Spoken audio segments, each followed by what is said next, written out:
Hey guys, subscribe for daily content. And if you're shopping for gear, make sure you check out the description for the newest items at some of the very best online retailers. There's also links for some of the items that I personally recommend. Thanks! What's going on YouTube? Metal Complex here, and today I've got another interesting knife review / knife overview to share with you guys. This is the Real Steel Luna Slipjoint, and this is the KNP or Knife Nuts Podcast Edition. If you didn't know, there's always a link for Knife Nuts Podcast right down in my description. Their channel's awesome, their podcast is awesome, and they do some of the coolest exclusives you've ever seen.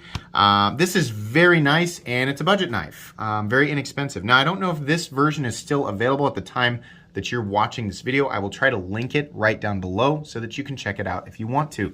Thanks so much to my generous patrons for supporting me. There's a link for Patreon right down below. Please make sure to follow me on Instagram at metal_complex. And thanks for sending this in for me to take a look at to Knife Nuts Podcast. Let's go ahead and get a measurement on this knife. This isn't going to be a super long review.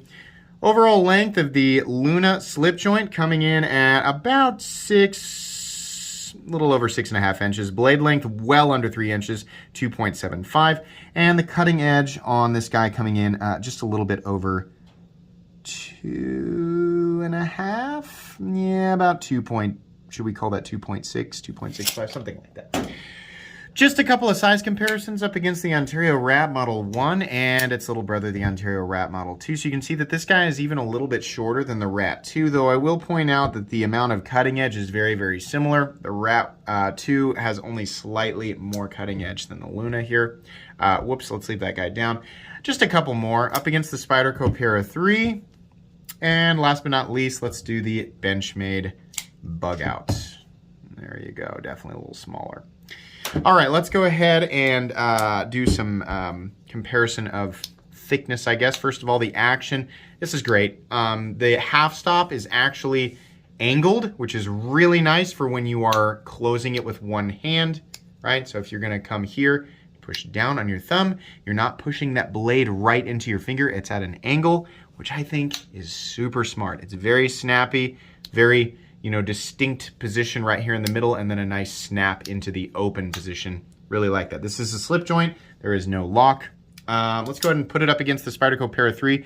Yeah, super duper thin. In fact, even the bug out here, which I understand has aftermarket scales, but it's still, pretty close to where it would normally be.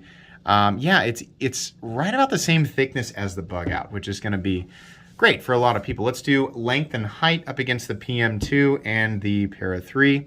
So you can see here, we are looking at a knife that's not going to be cumbersome in any way, shape, or form in the pocket.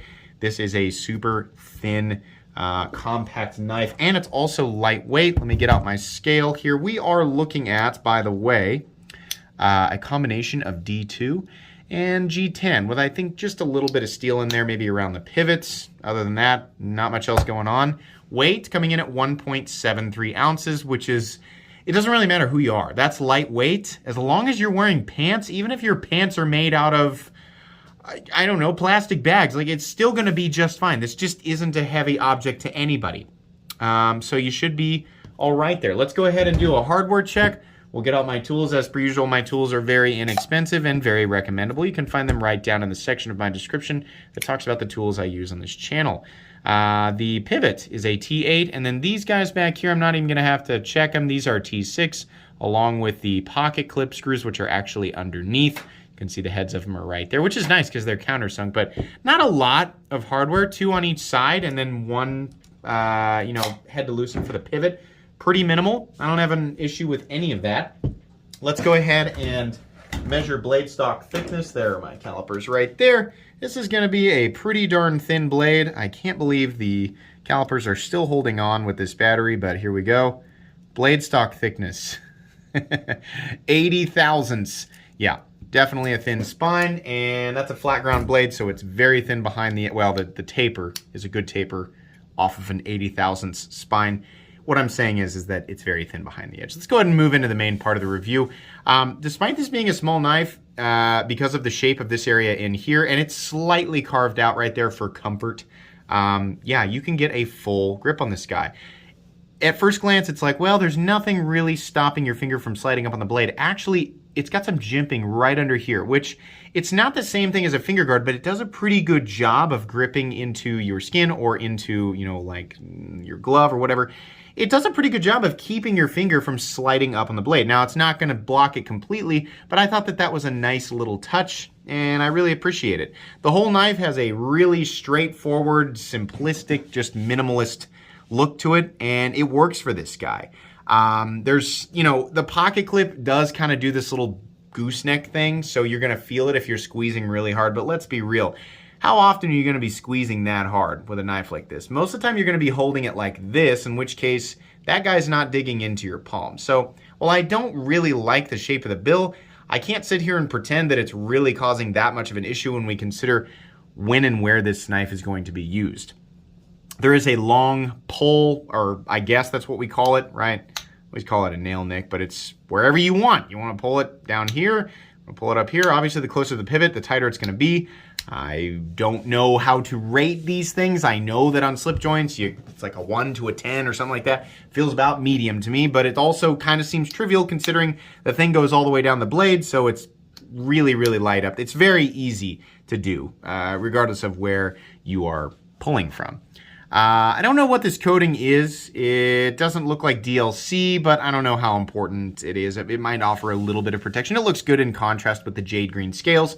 And for people going, I don't like jade, I don't like... The idea here is that you can dye it whatever color you want. The RIT dye kits are super inexpensive. You know, I always appreciate that. I kind of like natural or jade G10, but for, I don't even know how, $5 to $10, you can dye this whatever color you want. And it's pretty easy to do. I think Nick Shabazz and some other channels have some tutorials on how to do this, how to change the color of G10 scales, and it's pretty straightforward. So I would say give that a watch. It says real steel on this side, and then on the other side just has, I guess, the designer's logo, and then it says D2. This is a nearly fully flat, actually it is a fully flat ground blade. You can see it just continues up. I understand there's like a fuller or a pull here, but it's really ground right there from the spine. It tapers down to an incredibly thin edge, and it's got a very fine but very capable tip. So that's going to handle, you know, regular day-to-day EDC stuff pretty easily. Everything is also very even. The final sharpening feels nice and sticky or bitey, however you want to define that. There's no excess sharpness up here on the spine, and that's probably because of the coating, whatever it is. But yeah, the blade is good. I don't really have an issue with that. There's a lanyard thing, so if you want to put a lanyard on it, you can. And you know, the nice thing, the nicest thing about this knife is that usually smaller, compact slip joint style knives, nowadays when they are modern slip joints, they don't have pocket clips. This guy has a pocket clip. So if you want to take the pocket clip off and do what I do and carry your slip joint in one of your other pockets, right, for when you just really don't need a gigantic knife, whatever it is that you're doing, then you can pull this guy out. Maybe you want to attach a lanyard to it, right? Whatever you want to do. Or you can have this as your primary EDC, right? If you're going out to dinner, maybe you're wearing more fitted pants or whatever you're doing where you don't want to carry more than one knife or a knife that is, you know, big and cumbersome.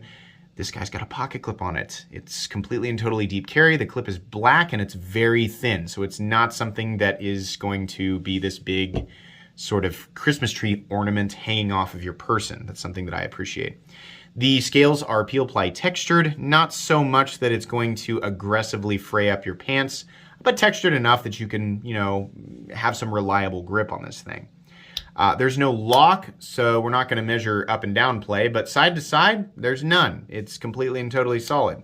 I can't feel any pivot lash. I would imagine it's because there's no pivot lash, but also it's kind of a confusing thing to measure because we're looking at a slip joint, so there's tension there. And then in the closed position, I think we can see the blade is pretty darn center, trying to get that lined up exactly right. Maybe just a hair to one side, but then again, here, if I push on it a little bit, sometimes it'll, yeah, see, it'll settle in depending on, this has got a, I think, phosphor bronze washer setup, and sometimes you can kind of wiggle it a little bit, but there's still, it's centered. I mean, it's pretty darn thin. It's not something that I'm going to jump all over. How much is this knife? It's $45. This is real steel, so these knives are made in China, but very inexpensive, nice materials, good fit and finish, and a good overall design. You know what? If not this knife, then this style of knife, I think pretty much everybody can appreciate. This is not only a knife that does not lock, but a knife that is well under the legal limit. Everywhere that I'm aware of, I'm sure there are some places in the world where a knife like this is still not legal, but you know, for like a travel knife or something like that, there's really not a lot of ways, at least here in the United States, for people to get in trouble for carrying something like this. Of course, always check your local laws. I am not the final word on that, right? But for most people, this is going to be a pretty, easy choice. It's just one of those things that's affordable. It's, performance oriented. It's easy to manipulate. It's not super intimidating. It's not super illegal.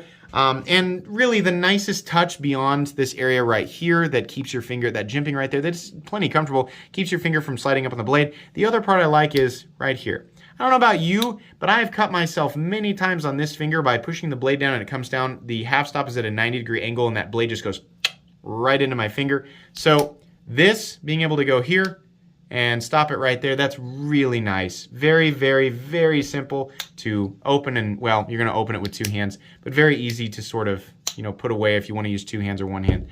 Really nice.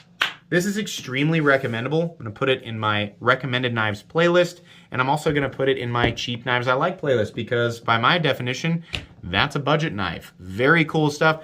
The guys at KNP, they know what they're doing when they pick their exclusive stuff, when they pick the knives that, all those guys are super crazy knife enthusiasts just like the rest of us, and they know a good design from a bad one pretty easily.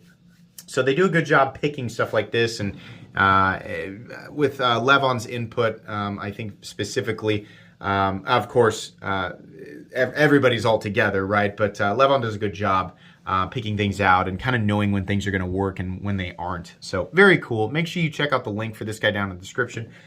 Please make sure to follow me on Instagram at metal_complex. If you enjoyed this video, leave a like. If you'd like to check out my other content, I do of course have lots of videos of knives that are either expensive or inexpensive that I do or don't like, so check those out. And if you enjoy all my content, go ahead and click on that Metal Complex logo right there and subscribe because there's definitely more coming. Thanks again for watching, everybody, and have a great day.